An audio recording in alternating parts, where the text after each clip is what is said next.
मित्रांनो, गावात होणारी शेवट यात्रा पाहिली आहे का?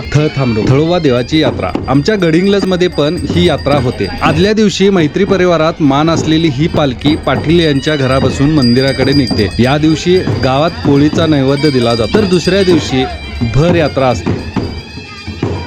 मंदिर हे हिरण्यकेशी नदीकाठीवर शेतवडीत असून यात्रा जून मध्ये असल्याने पाऊस झाला की अशी अवस्था होते। पण निसर्गाचा आनंद घेत यात्रेला जाण्याची मज्जाच वेगळी। या दिवशीचा नैवेद्य मात्र मांसाहारी असतो, सुपातून नेण्याची पद्धत आहे। तर मित्रांनो, नैवेद्य तुम्ही पाहिला तर बऱ्याचशा गोष्टी आहेत या यात्रेविषयी ज्या मी इथं छोट्याशा व्हिडिओमध्ये सांगू शकत नाही, पण मोठ्या कधीतरी एखाद्या व्हिडिओमध्ये तुम्हाला सांगून जाईल। तुम्ही पाहू शकता की रस्ता वगैरे इथं कसा आहे। तर काय आहे की प्रत्येक यात्रा सण उत्सव जे आहेत त्यांना एकत्र करण्यासाठीच आहेत आणि आपल्या निसर्गाला धरून हे सण उत्सव असतात। त्यामुळे नक्कीच तुम्ही देखील अशा यात्रा सण उत्सवात सहभागी व्हा। तर पाहू शकताय समोर मंदिर आलेलं आहे, निसर्गरम्य परिसरात असलेलं मंदिर आहे।